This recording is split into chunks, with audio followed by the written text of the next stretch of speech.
Welcome to Unbiased Science, where we bring scientific method to the madness. I'm your host and public health scientist, Dr. Jess Steyer. And today I'm joined by Dr. Matthew Facciani, who I'll introduce in just one moment. Super excited to have Matthew. If it's okay, I'll call you Matthew just for the purpose of this chat. But we're going to chat all about misinformation. Matthew is really an expert on this topic. And as an aside, Matthew, I actually came to learn of you and your page via my husband, Ethan, who is fanboying out right now that I'm having the opportunity to speak with you.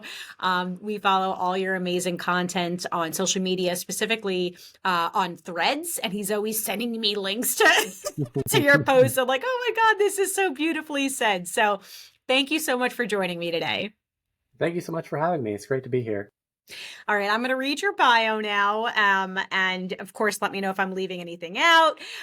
Dr. Matthew Facciani is a social scientist who studies why people believe misinformation and what we could do about it.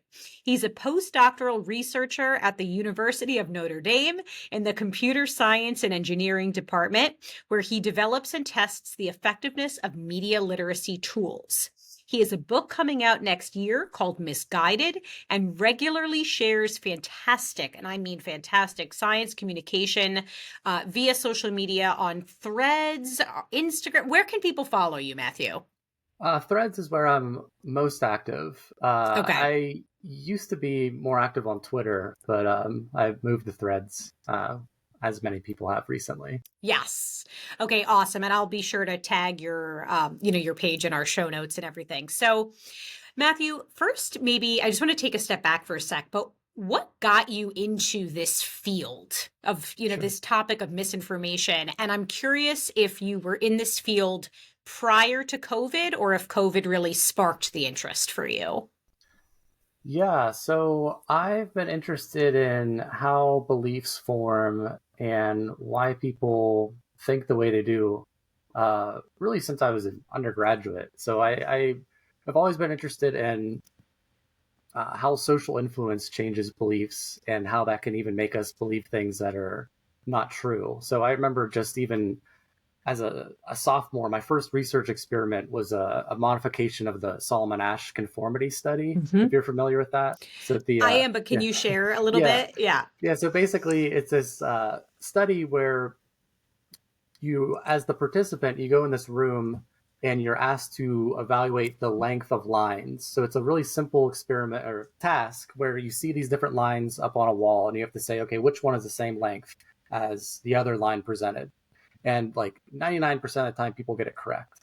But whenever you're in this room with multiple other people that are actors and they are pretending to get the answer wrong in front of you, you then are much more likely to get it wrong yourself because you conform to the other people in the group.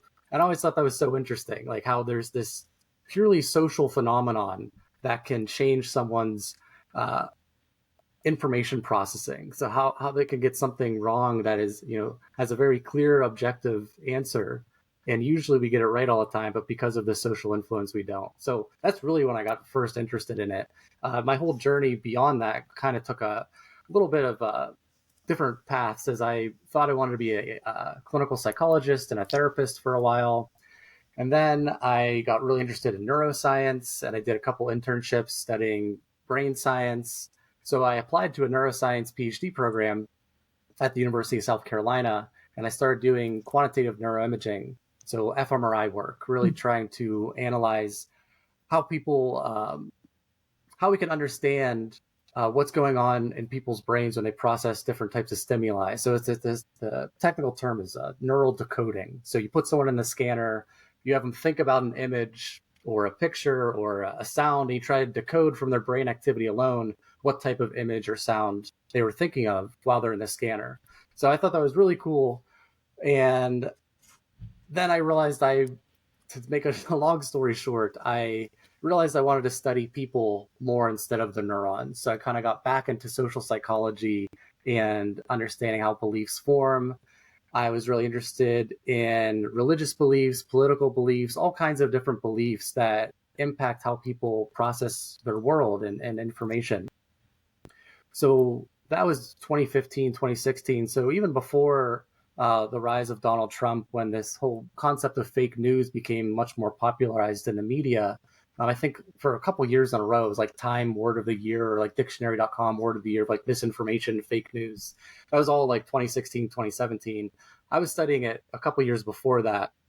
And it's been very interesting to then see this whole trajectory of misinformation become such a timely and topical and unfortunately prevalent aspect of our society and culture.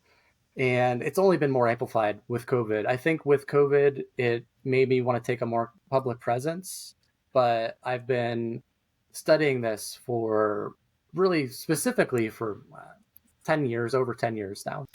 Now, Matthew, are you focused specifically on health and science misinformation, or more generally misinformation across disciplines and topics?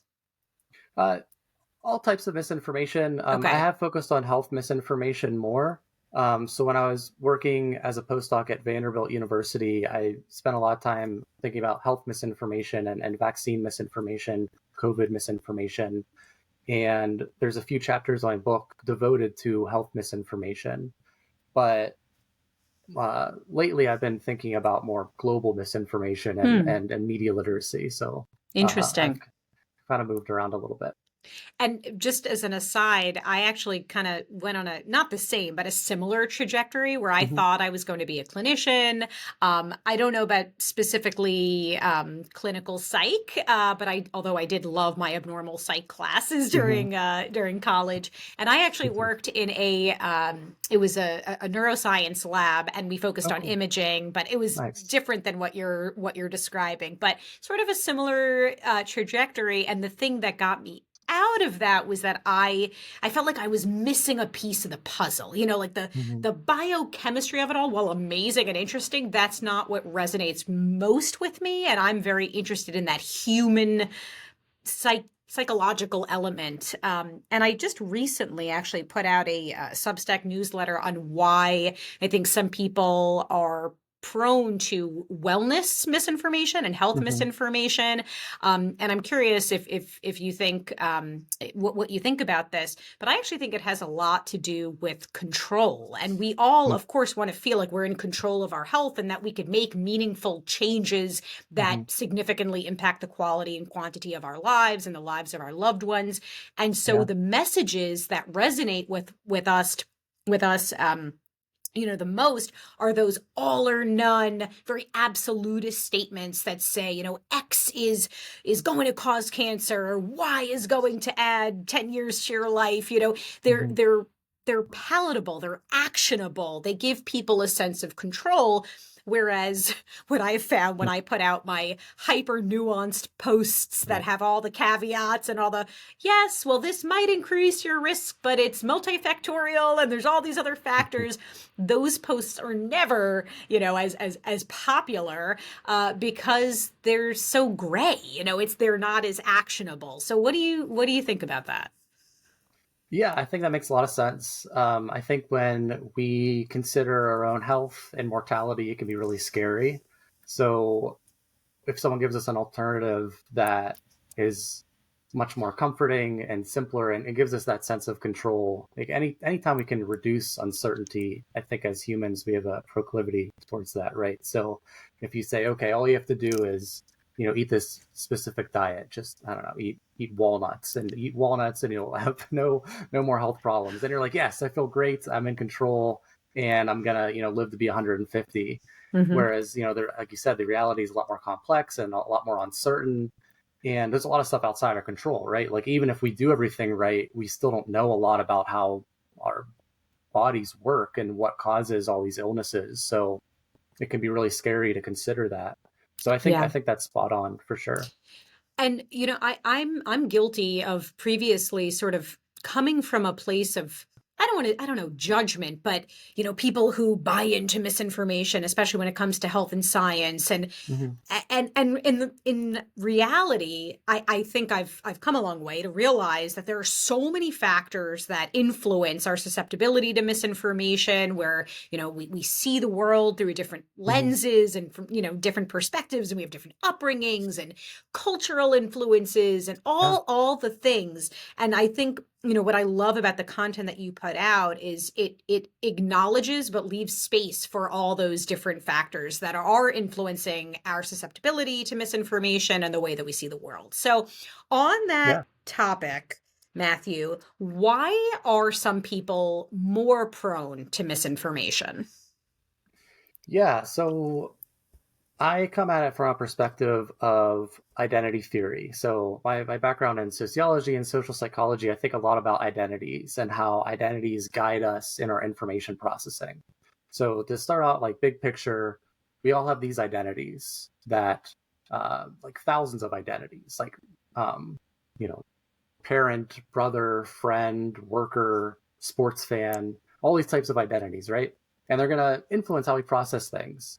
And when it comes to things like, again, if we're a sports fan, we might say, oh, that ref is biased and our team should win. Like, that's a pretty benign type of processing information in a biased way.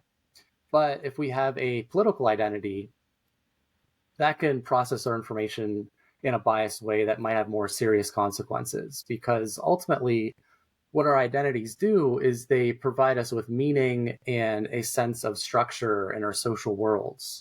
And they also can provide a really strong sense of self esteem.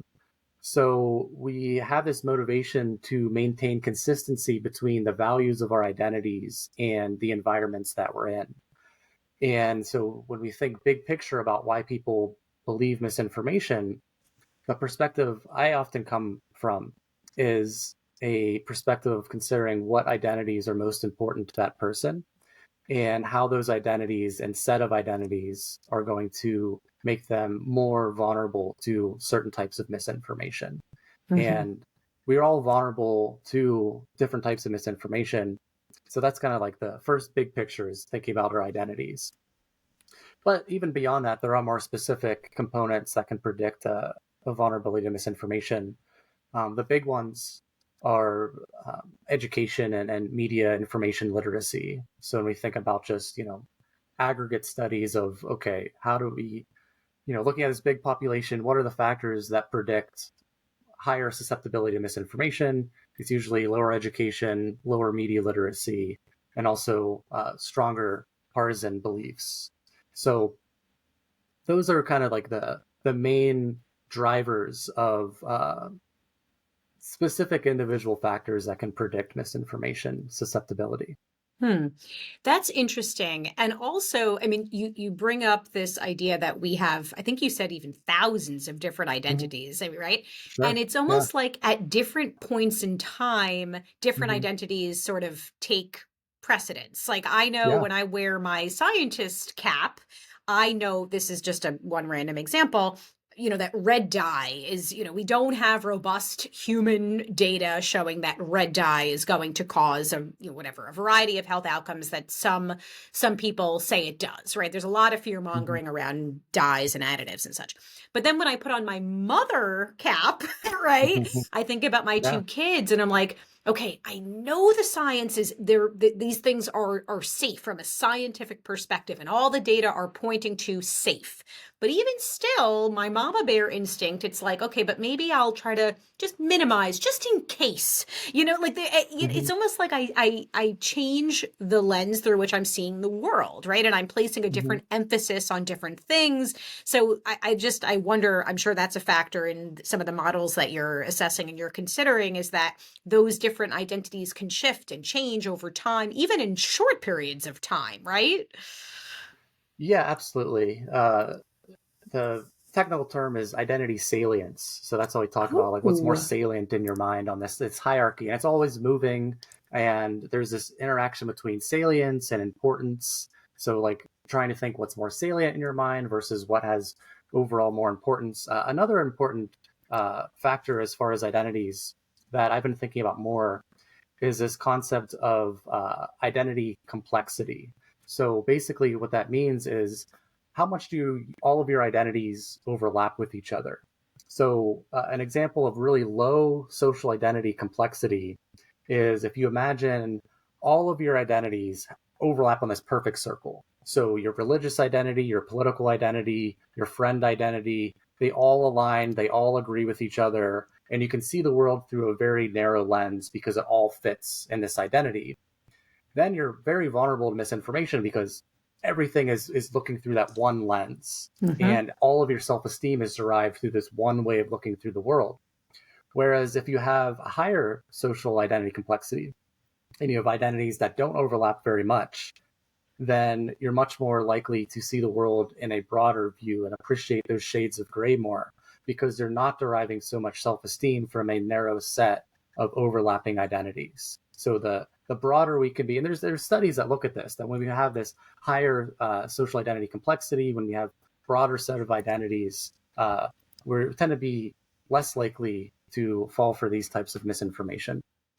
And I'm sure it's also influencing the way that we're seeking out information. And then you add in Right. like social media algorithm and all Yeah. that. But like just recently, I did a post on the way that we search for information, right? Just Mm-hmm. even the search Yep. terms that we use, and confirmation bias, that's a whole other concept. But if we're searching, does this cause cancer versus is this safe? For example, that's Absolutely. going to spit out completely different information to us, and then also shape of course, the information that we're exposed to and consuming. So just something else 100%. for people to be mindful of. So Matthew, sort of switching gears a little bit. So we're talking about susceptibility to misinformation, but what about the people who are putting out misinformation? Why Yeah. might someone do that? And then maybe you could just help distinguish between misinformation and disinformation in terms of intentionality of deception. Yeah, so misinformation is the broad umbrella term of any sort of information that's false or misleading, regardless of intent. So if you just share something on social media, you're not trying to mislead anyone, but it just turns out to be not true, that's a form of misinformation. Disinformation is intentional. So you're intentionally trying to mislead or deceive someone because of some goal. And some of the easiest examples of this are with political misinformation and propaganda, where someone has a clear political agenda to elect a certain person or a person from a particular political party, and that's why they want to share false information about their opponent, for example, because they want the other person to win. So that's disinformation, is intentionally trying to mislead someone. But then why, first of all, why would someone, I get this question all the time, and I'm sorry, I just took a bite of a granola bar because I haven't eaten today. Oh, Let me no problem. swallow. Yeah. Sorry about that, everyone. Um, so, because I get the question, okay, what is the motivation? Why would a person lie about this? And to your point, I mean, sometimes they don't realize perhaps that what they're sharing is not, in fact, Yeah. accurate information.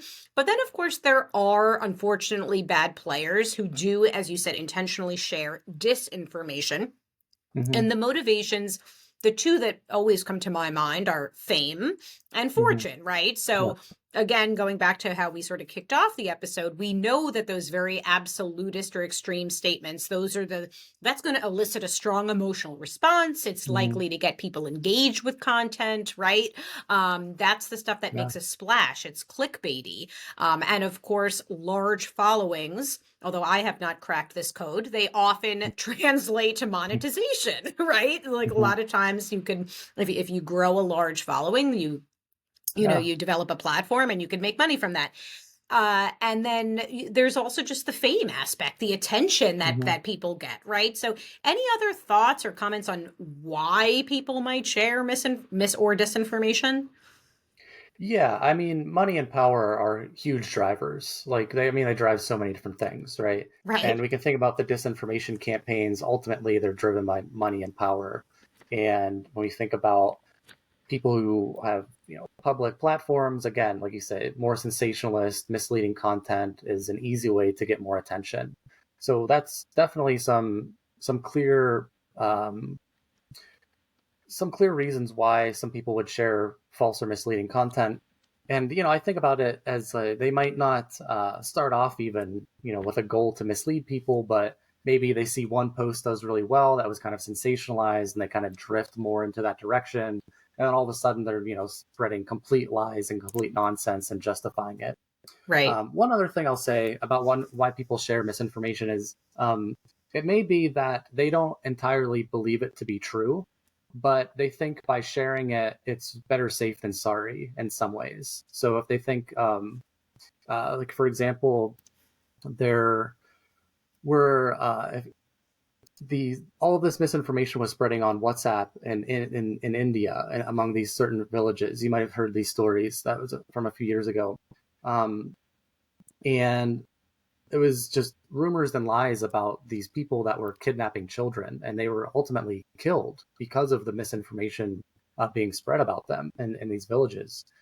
And a lot of the misinformation spread on WhatsApp, just people just kind of forwarding these rumors. And some of the research looked at that as like, why did you reshare this? And some people said, well, I didn't know if it was true. I wasn't really sure, but I thought it was better to share this just in case there was a kidnapper in my village than to not share it. So when we think about other types of misinformation, it's kind of similar too. Like if you think that something's harmful, like, red dye or whatever, maybe you feel like that fear component of like, I think it's better to protect people I care about and share this just in case. And you're not really considering like the whole information environment of what happens when you do that. And you're just kind of having this fear response. So sometimes it does come from a place of protection Mm-hmm. and worry. So that's also something to consider. So I'm glad that you brought up that example from India. And I know you Mm-hmm. just attended this conference, right? The social media Yeah. and society conference, and you were sharing some really cool snippets on your threads. Um, Mm-hmm. is there anything in particular? I mean, well, I have some specific questions I could we can wait, but I know on the topic of why people put out misinformation, I think you quoted, and I apologize if I'm mispronouncing this person's name, Dr. Jimmy Narong's work. I think so. Yeah. Am I Yeah. saying that He used correctly? that Yeah. example about Oh, is the that what he WhatsApp was group. sharing? I Hmm. see. Yeah. It almost Yeah. feels, I don't know. I was at first when you were talking, it like felt almost like a Salem witch trial vibe, Hmm. but I don't Hmm. know. I mean, a little bit off track there. But I think there is something to that, to this like tribal mentality. And I think sometimes it could Sure. be a protective element, as you said.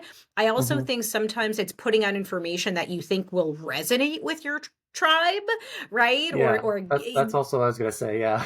this sense Yeah. of So identity and belonging, right? 100%. Yeah. So we think about identities as far as how they impact ourselves, but we can also think about how we interact with other people that share identities. Some of these terms that we could think about is, so when we support our identity, it's called identity verification. And then another term, when we interact with someone and we both support each other's identities, it's called mutual identity verification, because it's this mutual process of like, I share something that supports your identity, you like it, you share something that supports my identity, and we kind of reinforce each other. And yeah, in group signaling is a huge part of it. Like, even if you don't think it's 100% true, to be like, you know what, I know people on my team are really going to like this. I'm going to get a bunch of likes if I post this, and that's definitely a motivation to share some misleading content, unfortunately. Hmm.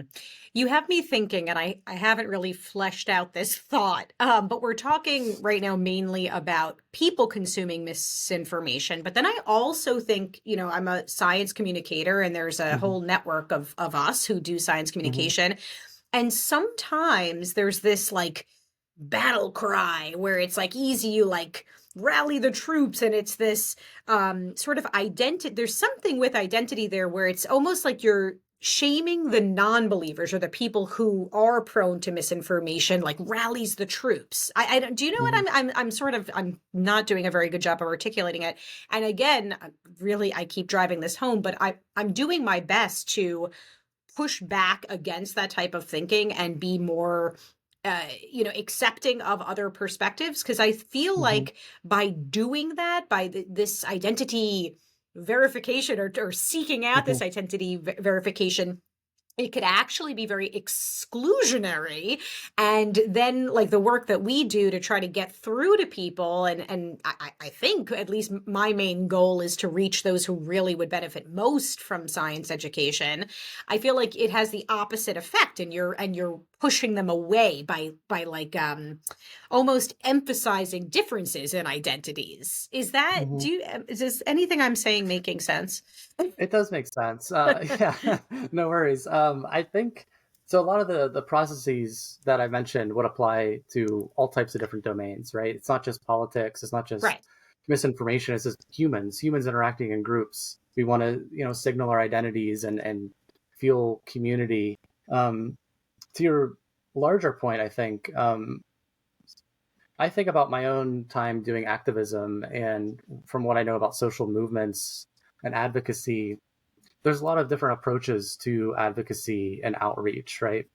And I think all of them, or a lot of them, are useful. I shouldn't say all of them because that includes everything. But basically, there's different approaches. There's the more hardline, strident people who are really aggressive in how they approach content and how they want to engage with people. And then there's the bridge builders that want to have a bigger tent.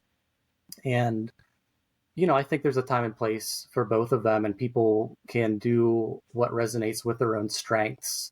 Mm-hmm. Um, I, kind of a separate thing, but like I lived in the deep South for a while as someone who doesn't align with a lot of the political ideologies of the deep South. And what I found is, in order to help out with different forms of activism, I had to work with different groups of people that I didn't 100% agree with. And that was the only way we would be able to get things done in these states. So that's kind of the approach that I take. I take a more of a bridge building approach and trying to work with people, especially now in these current times. Like, it's really scary times when we think about the money and the power the disinformation machine has. Um, I feel more comfortable trying to work with people and build bridges.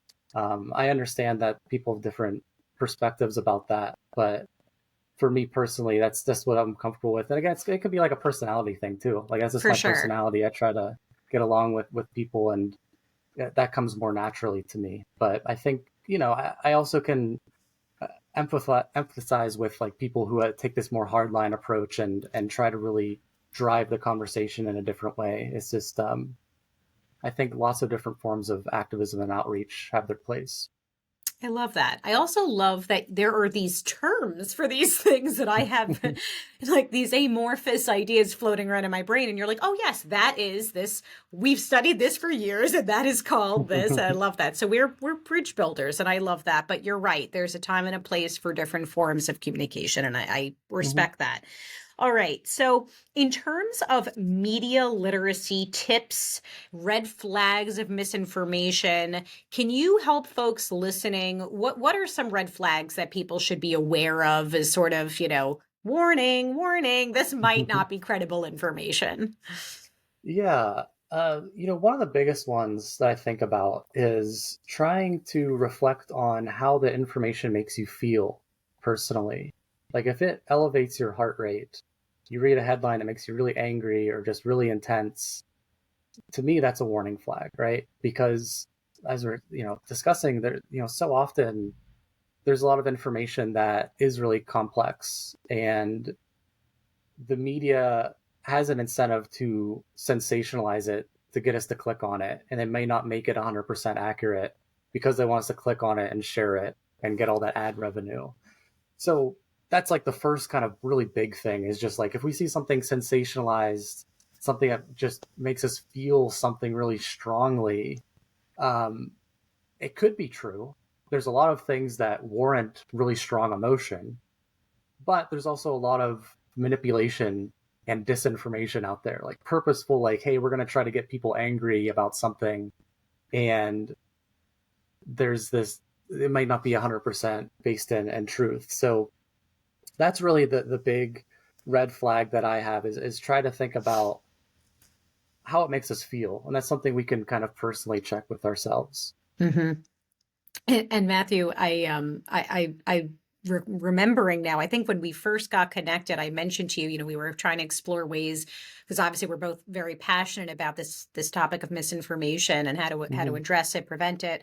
And I had mentioned, some sort of a media toolkit, if I'm Hmm. remembering correctly. And it actually came up on last week's episode. I interviewed Moshe Wanunu, who runs Mo Hmm. News, and he does it's more general news, not just on the topic of health and science. And we were talking because he's been in this world of journalism and on this and that, and we were talking about the need for a toolkit for journalists and for media. But then you made a really great point, and I hope it's okay that I say this, but it's like, yeah, I mean, there's certainly a need for it, but how Hmm. receptive would or how effective would it actually be? Because at the end of the Right. day, people want those clicks. I mean, that's what's Hmm. driving the industry. So it's almost Sure. like, would it be a futile effort, right?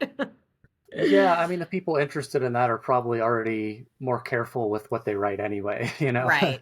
Right. So yeah, it's challenging. I mean, that's kind of like a big picture kind of issue when we talk about misinformation. It's always on this broader societal scale of like, Right. all right, well now we need to fix all the problems of society to really actually fix misinformation, Mm-hmm. which is obviously pretty challenging. Yes, yes, it is. That's an understatement.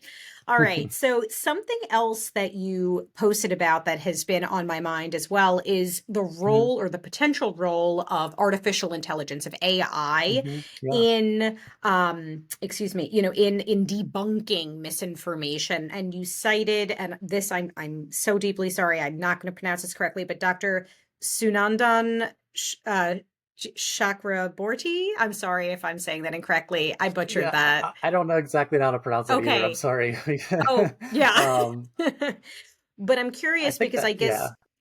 guess I'm so sorry. But yeah, because I saw you wrote it, so I didn't hear it Hmm. spoken. But you posted about that on Thread. So can you share a little bit about what you learned at that conference and some thinking about potential future directions for AI? Yeah. So basically, he studies artificial intelligence and large language models, naturalistic language processing, and he was trying to look at how it applies to fact checks and if it can be used to facilitate fact checks and identify misinformation versus true information. It was interesting because he was actually asked if AI is ready to facilitate in detecting misinformation. He says no. To give a short answer, no, not yet, but we're getting there. So like, Mm-hmm. and that's common from other computer scientists that I have talked to. It's like AI is making a lot of great strides, but like it's not perfect. There's tons of errors still, and it can facilitate fact checking and identify misinformation at better than chance, and in some cases like pretty high accuracies in a more limited scope. But what he makes a point is that trying to identify misinformation with AI is going to require humans working with artificial intelligence. So, in part of this feedback loop, as you're training these models, you're going to have some humans helping along the way. You can't just Right. push a button and be like, all right, we have this model, it's going to identify misinformation. Even if we ever get to a point where it can identify like 100% accuracy, because of how rapid the information landscape changes, Yep. it's probably going to be out of date, pretty quickly. And maybe there's some new thing that we need a human to come in and be like, all right, well, this particular thing is actually false, even though it looks like it's true, and change the Right. model that way. So, so basically, there's a lot of promise for artificial intelligence, but there's also a lot of limitations at this point. Some of the work that my colleagues at Notre Dame do is use artificial intelligence to identify if an image has been manipulated in some way. So this is something that can be really useful with AI because you're not trying to say is something true or false, but has it been manipulated? So if there's like Mm-hmm. an image of a political figure that's clearly been photoshopped, our models can actually identify the original image and see what that looked like, and then compare it to subsequent pictures that have that Photoshop. So I think there's a lot of promise with AI using those types of detection techniques, and also just detecting artificial intelligence. I think it's also important to try to detect, yeah, if something was artificially created or not, and Mm. really try to determine authenticity as best we can. I think that's really going to be crucial moving forward, is as we have just this overwhelming amount of AI generated content, being able to determine, okay, this was from an original source versus this is something that was generated with AI. Mm-hmm. It just has me thinking. Wasn't that the whole thing with Princess Kate and the Mm-hmm. photoshopped image? It ended up right. We figured out anyway. That's a whole separate story. I mean, the conversation around AI. This is one we could chat about for hours, and maybe we could Yeah, have a future conversation about that. But sure. I'm sort of two minds. I know there are some people who are just sort of anti anything AI generated. Um, I actually think that there is a role for AI. I think that AI can be a very powerful tool when used appropriately. But to your point, I think we're still sort of, I mean, it's rapidly growing, right? But Mm-hmm. I feel like we Mm-hmm. still have a ways to go, and there are some ethical considerations for sure. Um, and I've seen some demos of some interesting AI tools that are sort of being developed in this misinformation space, and it makes me think of have you ever seen that show Lie to Me? Do you know what I'm talking about? Yeah, was that from like a It, while ago? Like it was around Yeah, TV. I think I and did maybe watch that. Yeah. right, like Did it come back? early mid to, well, it's so funny. I'm on TikTok, and I guess some of the Yeah. old episodes are now getting, the snippets of it Okay. are Yeah, making the I rounds think on I watched TikTok. that like, yeah, like what, 20 years ago. Okay, Was it Matthew, 20 years way to ago? make me feel old. I don't Sorry. know, I mean, I feel old 10, too mentioning 15. that. Well, no, but it has me thinking, because it's interesting that we really differentiated between misinformation and disinformation, because the Hmm. way, I mean, there are some visual cues and the way that our voices move and the way, Hmm. our mannerisms that could signal deception. But again, that's Hmm. assuming intentionality to deceive, right? So I think a Right. lot of the tools that I've seen, it's almost like lie detection, which is, and also truth detection, which is very Hmm. interesting. But again, it's sort of interesting, because what if a person doesn't know that they're sharing bad information, right? So there's just Yeah. a lot, I think, underway. Anyway, I'm curious to see how it all plays out with AI. Yeah. I'm curious, just on a personal note, if there's a certain type of misinformation, just either generally or on a specific topic, that just grinds your gears the Hmm. most, that really upsets you.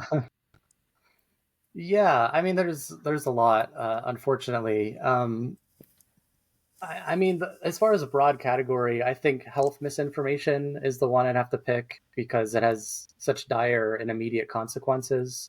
We've seen that with COVID and the rejection of the vaccine. But, long before COVID, there's been all of these pseudoscientific practices for trying to treat serious illnesses. And then people end up dying because they try to this take some alternative medicine that doesn't help them, and their illness progresses when it actually could have been treated. So those types of things really bother me because you immediately see the impact, and it's something that could have been preventable. Hmm. Um, and I mean, that's really frustrating to me. I mean, but just generally, seeing people profit off of, overt lies and just complete pandering to their audiences. A lot of times this is political commentary, which is really frustrating. It's frustrating to me that politics and health are now just such blatant entertainment that people don't. It doesn't matter if you're wrong because you just say, "I don't like the other guy," and your fans all clamor and applaud.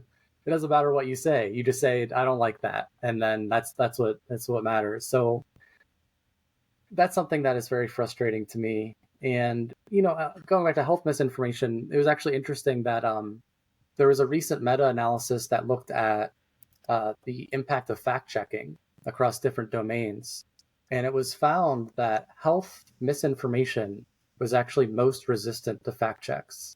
So, like even Well, more that's than some, terrifying. yeah, yeah.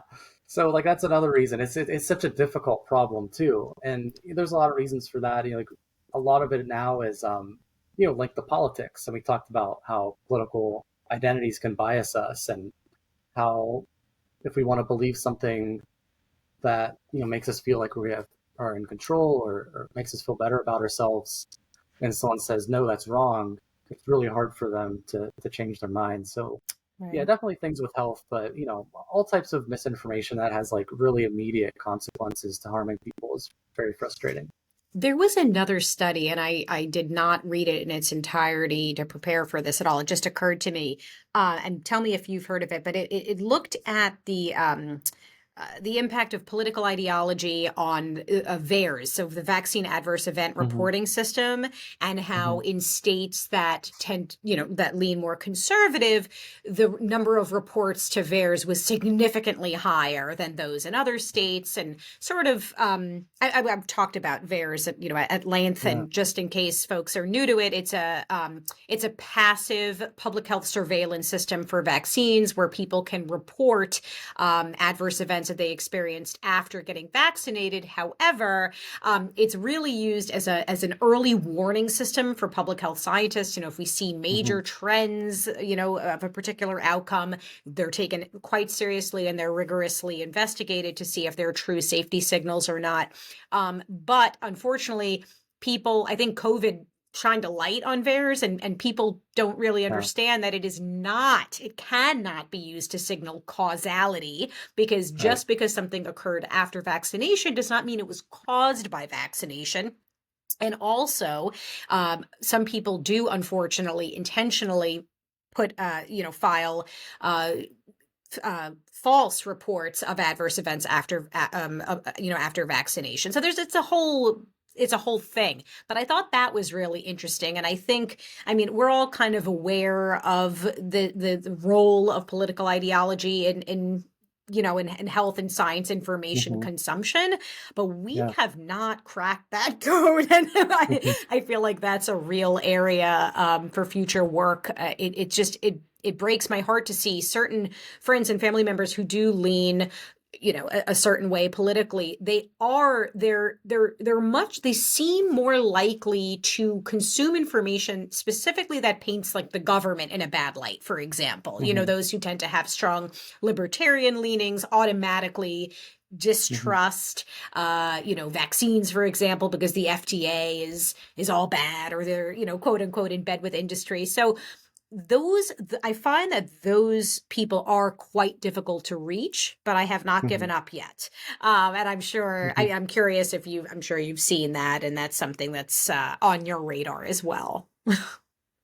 Yeah. I mean, yeah, the interaction between politics and health misinformation is huge, and definitely something I've studied. And it's been unfortunate to see the rise of anti-vaccine misinformation align itself with right-wing politics, and Hmm. it wasn't always the case. COVID really painted vaccination in a very partisan lens, unfortunately. Hmm.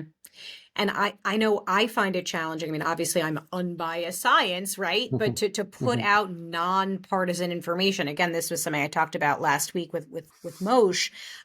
It's very difficult because science has been politicized, whether we Yeah. like it or not. And so I feel like no Hmm. matter what I say, it's construed as taking a political stance, and that's something Hmm. that I personally struggle with quite a bit.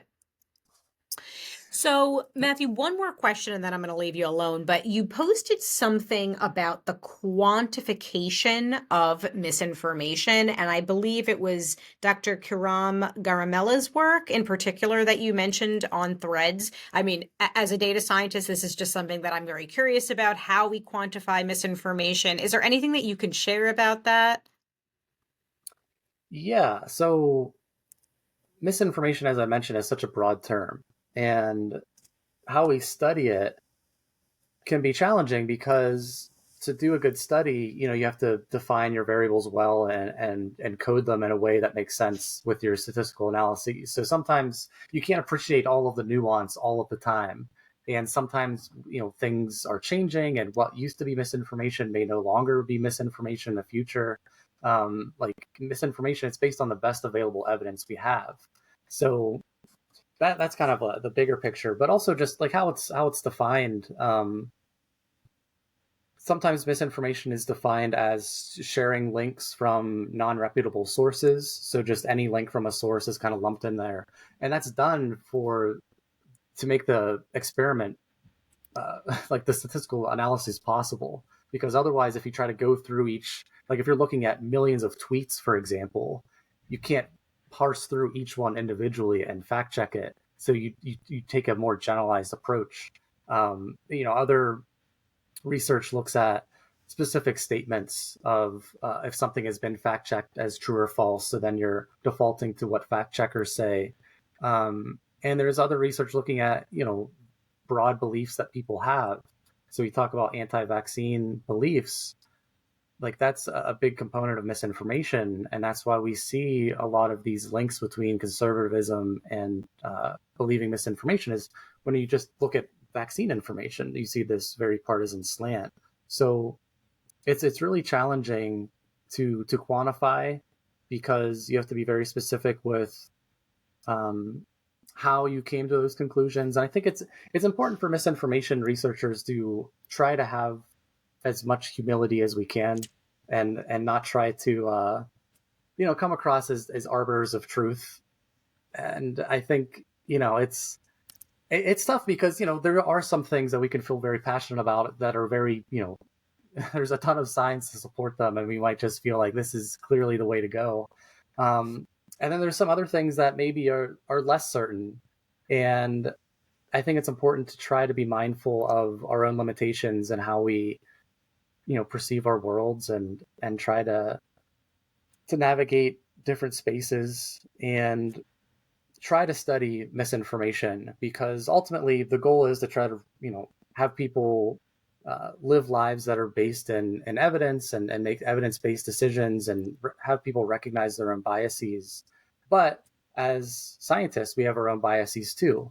So I think it's really important to try to work together and determine consensus where we can call out each other's biases in order to all collectively become a little bit less biased.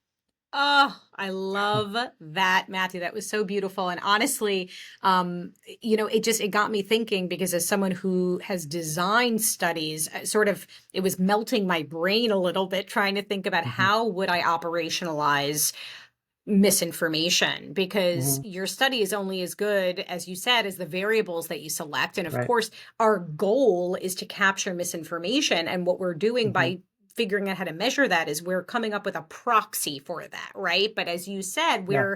we have our own biases. And I would even argue that a lot of misinformation is actually on a spectrum. And sometimes there are little Mm-hmm. seeds of truth, but then Sure. distortions or things are taken out of context.